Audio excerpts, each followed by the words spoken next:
Good morning. आज આપણે ગુજરાતી વ્યાકરણમાં ધ્વનિ શ્રેણી વિશે અભ્યાસ કરીશું।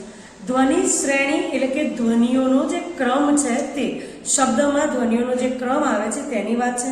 તેને આપણે ધ્વનિ વિગ્રહ પણ કહી શકીએ કે શબ્દને અંદરથી જે ધ્વનિઓ છે એને છૂટા પાડવા એટલે કે સ્વર અને વ્યંજનને છૂટા પાડવા એટલે કે સ્વર અને વ્યંજનનું વિભાજન કરવું।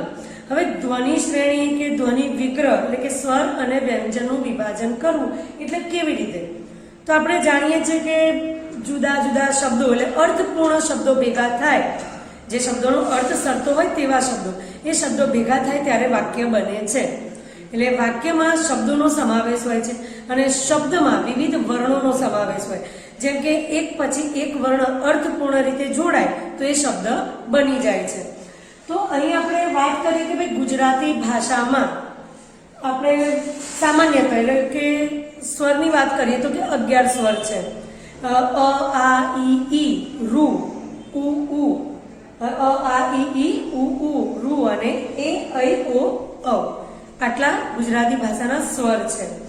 અમ અને અહ એને ઘણા એવા વિદ્વાનો છે જેને સ્વતંત્ર સ્વર માનતા નથી, કારણ કે અમ અને અહ એ લોકો માને છે કે આમાં ક્યાંક વ્યંજનનો ઉચ્ચાર થાય છે, તો એને આ લોકો સ્વતંત્ર સ્વર નથી માનતા। હવે વાત કરીએ કે ગુજરાતી ભાષામાં 11 સ્વરો છે। અમ ને અહ ને સ્વતંત્ર સ્વર વિદ્વાનો નથી માનતા। ત્યારબાદ ગુજરાતી ભાષામાં 34 જેટલા વ્યંજનો છે કે ક ખ ગ ઘ ચ છ જ જ, ટ ઠ ડ ઢ ણ, ત થ દ ધ ન, પ ફ બ ભ મ, ય ર લ વ શ શ શ, હ અળ આટલા સુધી 34 વ્યંજનો ગણવામાં આવે છે। હ અને અળ સુધીની વાત કરીએ ત્યાં સુધી 34 વ્યંજનો છે। હવે ક્ષ અને જ્ઞની વાત કરીએ તો એને આપણે જોડાક્ષરમાં લઈએ છીએ, કારણ કે એમાં અન્ય અક્ષર પણ ભળે છે એટલે એને જોડાક્ષર કહેવામાં આવે છે। હવે વાત છે કે આપણે સ્વર ને વ્યંજનની વાત કરી કે ભાઈ ગુજરાતી ભાષામાં 11 સ્વર છે, 34 વ્યંજનો છે। અમ ને અહ ને પણ સ્વતંત્ર સ્વર ગણવામાં નથી આવતા, તેમજ ક્ષ અને જ્ઞ એ જોડાક્ષરો છે। હવે વાત કરીએ કે આપણે જે શબ્દો છે આપણે જે બોલીએ છીએ, જે આપણે રોજબરોજની વાતચીતમાં જે વાપરીએ છીએ, તો આ શબ્દો મૂળ શું છે? તો આ શબ્દો મૂળ સ્વર અને વ્યંજનના સુયોગ્ય મેળથી બનતા હોય છે। જે શબ્દો છે એમાં સ્વર અને વ્યંજન બંનેનો સમાવેશ થતો હોય છે। સ્વર અને વ્યંજનના સુયોગ્ય મેળથી શબ્દ બને છે। એટલે આપણે જ્યારે શબ્દ શ્રેણી એટલે કે એમાં આવતા જે ધ્વનિ ઘટકો છે એને છૂટા પાડીએ ત્યારે સ્વર અને વ્યંજન બંને છૂટા પડે છે। આપણે જાણીએ છીએ કે કોઈ એક વર્ણ એટલે કે અક્ષર આપણે બોલીએ છીએ ત્યારે એમાં સ્વરનો પણ ઉચ્ચાર થાય છે અને વ્યંજનનો પણ।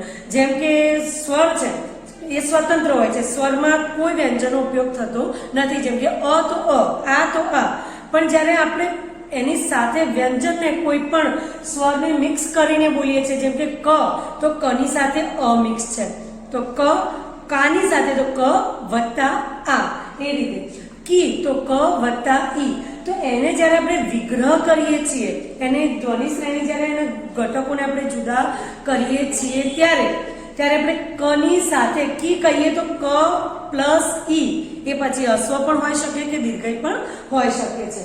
તો શબ્દ એ મૂળ શું છે?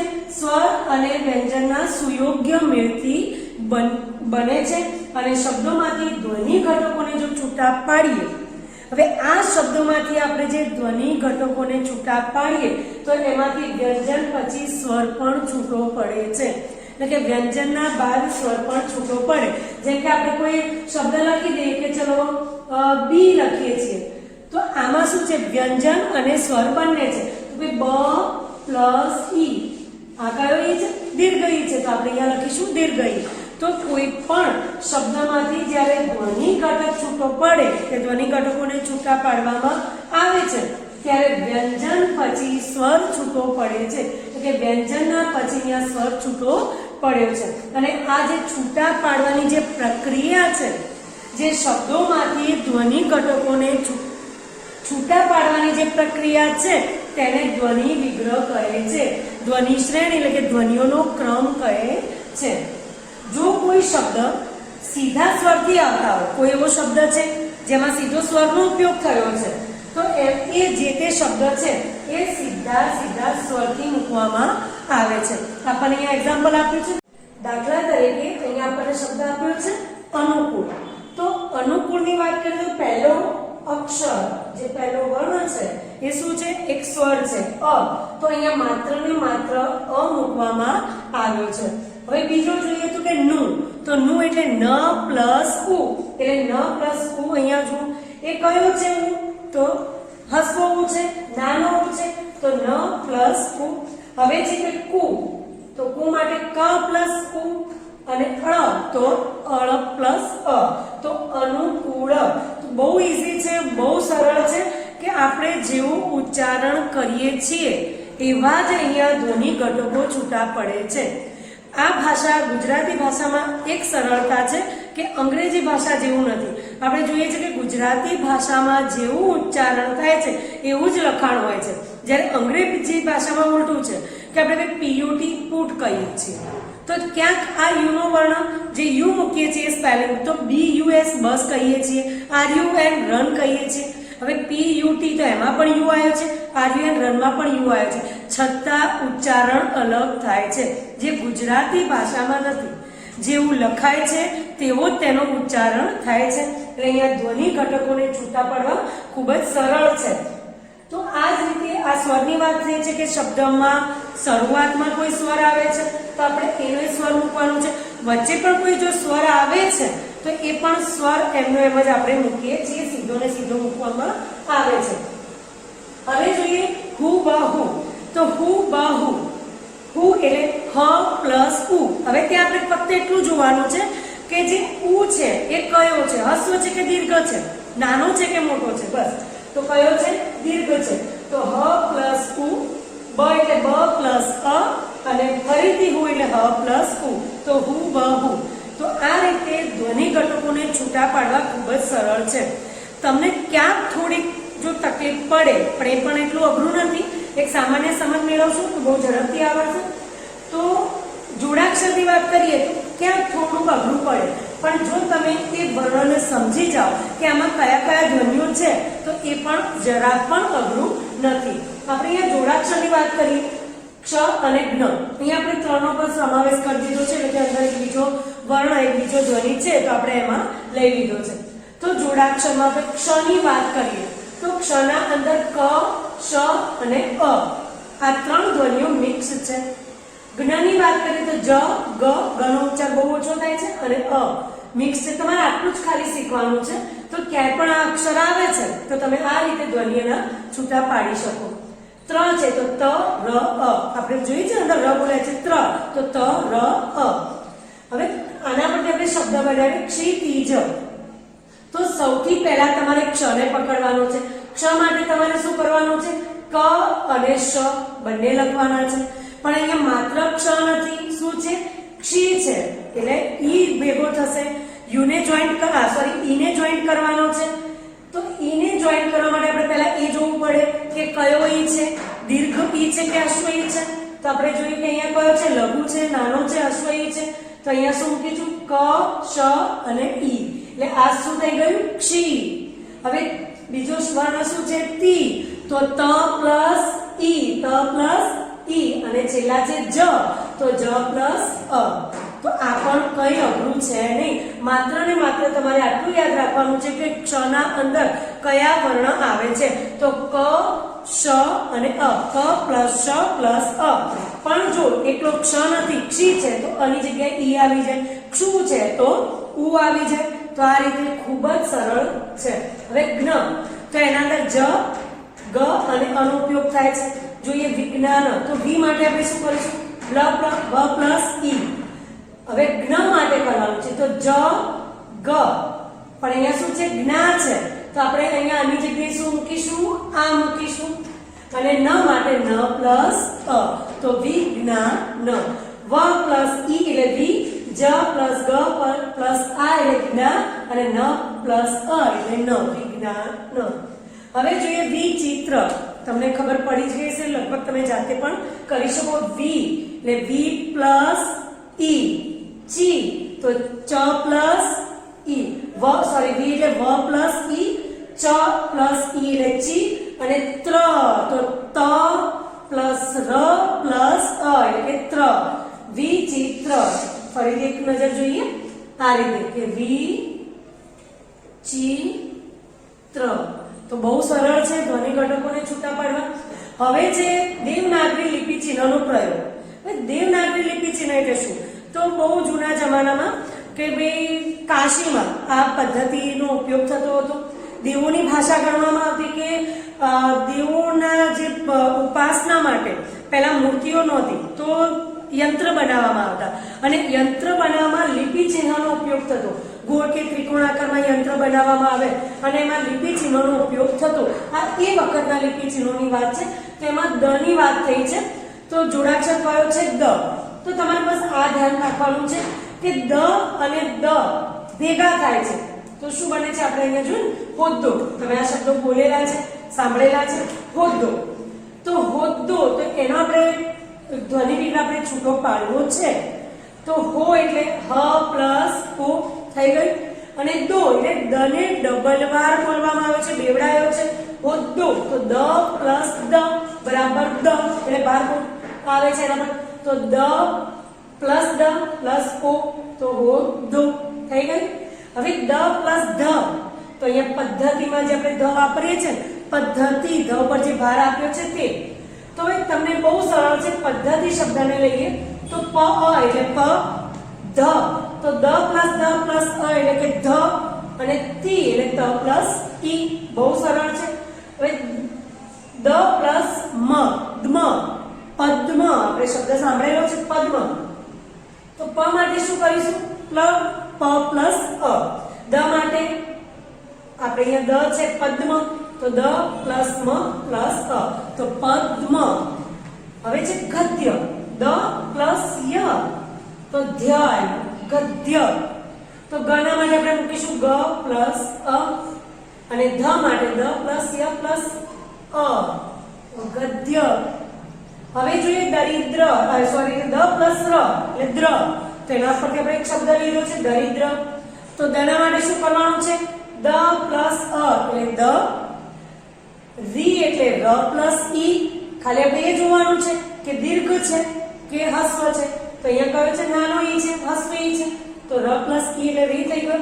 હવે દ્ર, તો દ પ્લસ ર, અને છેલ્લા કયો ઉચ્ચાર છે? અનો થાય છે દ્ર. તો દ પ્લસ ર પ્લસ અ દરી. હવે જોઈએ દ પ્લસ વ એટલે દ્વ. તો એના પરથી શબ્દ છે વિદ્વાન. હવે જોઈએ વિદ્વાન. તો વી એટલે વ પ્લસ ઈ. દ્વા, અહીંયા જો આનો ઉચ્ચાર થયો છે તો દ પ્લસ વ પ્લસ આ, અને ન એટલે ન પ્લસ અ. તો વી દ્વા ન. હવે જોઈએ દૃશ્ય. તો દ પ્લસ રૂ. તો અહીંયા જે દૃશ્ય શબ્દ છે તો દ પ્લસ રૂ, અને શ, અહીંયા જો શ ને કોઈ પણ શ અધૂરો છે, અર્ધો છે, તો શ માટે માત્ર શ. અહીંયા કોઈ અ કે કોઈ કશું જ આપણે અહીંયા જોડાક્ષર મૂક્યો, કોઈ પણ ધ્વનિ અહીંયા છૂટો પડ્યો નથી. અને છેલ્લા છે ય, તો ય પ્લસ અ. તો દ પ્લસ રૂ, ધ્રુ, અહીંયા શ અને અહીંયા ય, તો દૃશ્ય. તો આ છે દ જોડાક્ષરથી છૂટા પડ જે શબ્દો બને છે તેના ધ્વનિ ઘટકો છે. હવે જોઈએ ધ. તો ધ જે જોડાક્ષર છે એનાથી કયા શબ્દો બને છે અને કયા ધ્વનિ ઘટકો છૂટા પડે છે. અહીંયા ધ પ્લસ ધ આવે છે ત્યારે ધ પર ભાર મુકાય છે. જેમ કે એનાથી શબ્દ બને છે યોદ્ધા. તો ય પ્લસ ઔ, ખ્યાલ આવી ગયો? યો એટલે કે ય પ્લસ ઔ, યોદ્ધા. તો બે વાર ધ છે, ધ પ્લસ ધ પ્લસ આ, યોદ્ધા. એ જ રીતે ધ પ્લસ ય, ધની સાથે ય નું જોડાણ થયું છે તો ધ્ય. તેના પરથી શબ્દ કયો બને છે? અધ્યાપક. અધ્યાપક, એમાં ધ અને ય બંને છે. તો હવે અધ્યાપક અથી શરૂ થયો છે. આગળ આપણે જોયું કે જે સ્વરથી શરૂ થાય છે તે શબ્દમાં માત્ર ને માત્ર સ્વર મૂકવામાં આવે છે. તો અ માટે છે ફક્ત અને ફક્ત અ. ધ્યા, તો ધ પ્લસ ય પ્લસ આ એટલે થઈ ગયું ધ્યા. પ તો પ પ્લસ અ એટલે પ, અને ક એટલે કે ક પ્લસ અ. ધ્યા અને અહીંયા પ ક, અધ્યાપક. હવે જોઈએ દ્ર, જેમાં ર નું ઉચ્ચારણ થાય છે. ધ પ્લસ ર એટલે કે દ્ર, ધ્રુજારી. તો ધ પ્લસ ર પ્લસ ઉ એટલે ધ્રુવ. જ પ્લસ આ એટલે જા, અને ર પ્લસ ઈ એટલે રી. અહીંયા કયો ઈ છે? દીર્ઘ ઈ છે, તો અહીંયા આપણે દીર્ઘ મૂકવાનો છે. હવે છે ધ્વનિ, તો ધની સાથે વ નું ઉચ્ચારણ છે. ધ્વ, ધ પ્લસ વ બરાબર ધ્વ, ધ્વનિ. તો ધ પ્લસ વ પ્લસ અ ધ્વ, અને ન પ્લસ ઈ એટલે ની, ધ્વનિ. ધ્રુવ, ધ પ્લસ રૂ એટલે ધ્રુવ. ધૃતરાષ્ટ્ર, અહીંયા જોવા જેવું છે, થોડું લાંબુ છે, બહુ સરળ છે. ધ્રુવ એટલે દ્ર પ્લસ રૂ, ધ્રુવ. હવે ત છે, તો ત માટે ત ને અ ધ. રા, તો રા માટે ર ને આ રા. ષ્ટ, સ અડધો છે, એના માટે છે આ શ. કોઈ જોડાણ અને ટ્ર, તો ટ ર અ રાષ્ટ્ર. ધ્રુત રાષ્ટ્ર. ખ્યાલ આવી ગયો? હવે આ છે જ જોડાક્ષરના શબ્દો. હવે બીજું છે શ જોડાક્ષર. જોડાક્ષર છે એનાથી બનતા શબ્દો છે, અને બાજુમાં ધ્વનિ શ્રેણી છે. તો શ પ્લસ ર એટલે કે શ્ર. તો શ્ર પરથી શબ્દ છે શ્રવણ. શ્રવણ બહુ સરળ છે. શ્ર માટે આપણે શું વાપર્યું છે? શ અને ર. શ ર અ એટલે થઈ ગયું શ્ર. વ માટે વ અ, અને ન માટે અણ માટે અણ અને અ. થઈ ગયું શ્ર વ ણ. અહીંયા જોઈએ શ્ર વ ને ણ. હવે છે શ પ્લસ વ એટલે કે સ્વ.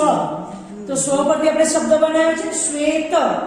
તો શ પ્લસ અ એટલે કે શ્વે, અને ત પ્લસ અ એટલે ત, શ્વેત. હવે છે શ પ્લસ ચ, ચ. તો નિશ્ચય, નિશ્ચિત, આશ્રય. આપણે અહીંયા શબ્દ મૂક્યો છે આશ્રય. આના માટે માત્ર આ છે.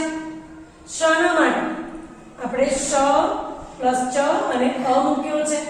અને યના પર શું છે? રેફ છે, ચંદ્ર કરેલો છે. તો એના આપણે ર નો ઉચ્ચાર થાય છે, પણ ર નો ઉચ્ચાર ક્યારે થતો હોય છે?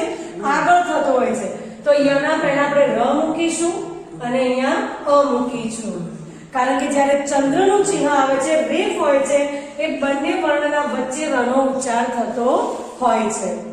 હવે જોઈએ હ જોડાક્ષર. હ થી પણ ઘણા શબ્દો બને છે. એના જોડાક્ષરથી હ પ્લસ મ, હ એટલે કે એના પરથી શબ્દ બને છે બ્રાહ્મણ. તો બ્રાહ્મણમાં બ્ર, બ પ્લસ ર પ્લસ આ એટલે બ્રા. હ પ્લસ મ પ પ્લસ અ, બ્રાહ્મણ. અણ પ્લસ અ એટલે બ્રાહ્મણ. બહુ સરળ છે. મધ્યાહન એટલે હ નો નૈવત ઉચ્ચાર થાય છે મધ્યાહન.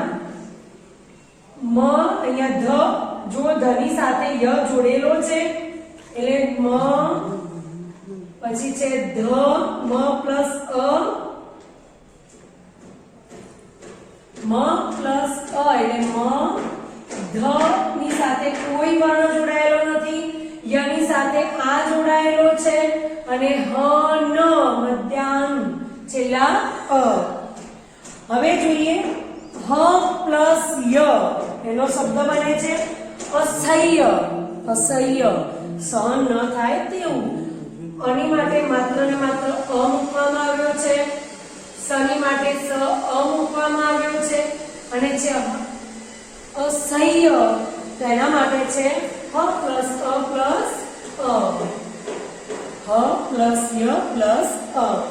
હવે જોઈએ હ પ્લસ ર. હ ની સાથે ર નું જોડાણ છે.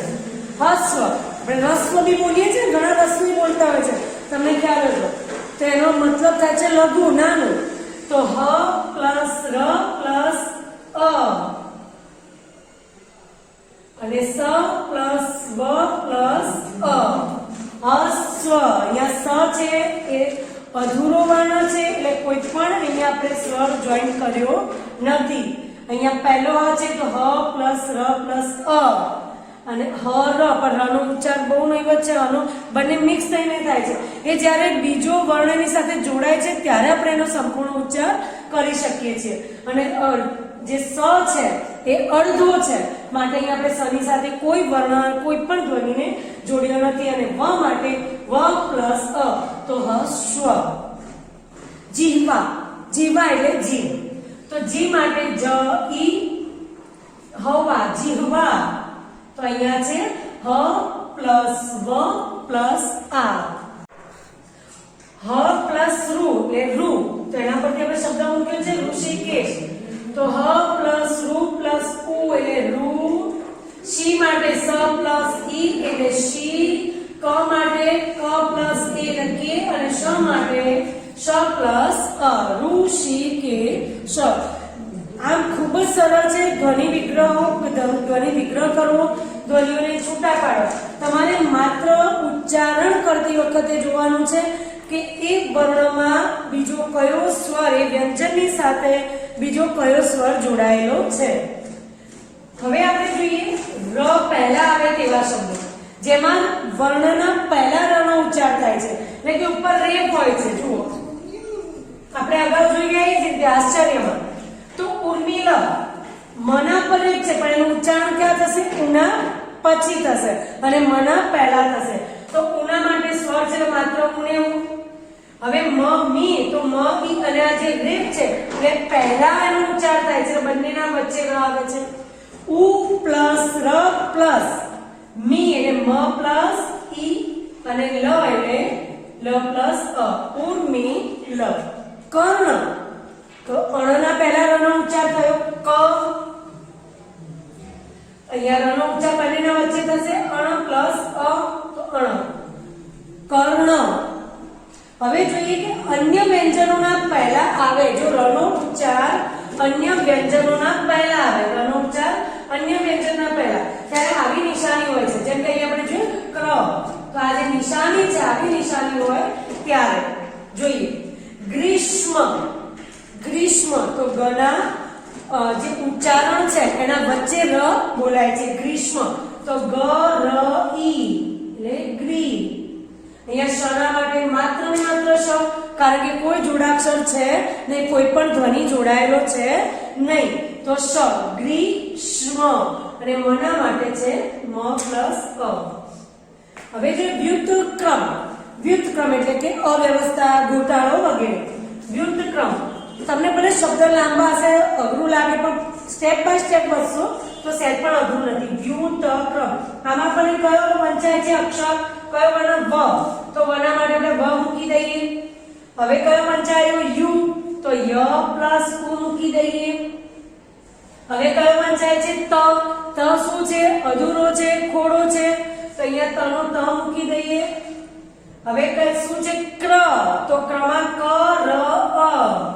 ક ર અ એટલે ક્ર. અને છેલ્લા છે મ. તો મ પ્લસ અ. થઈ ગયું વ્યુત્ક્રમ.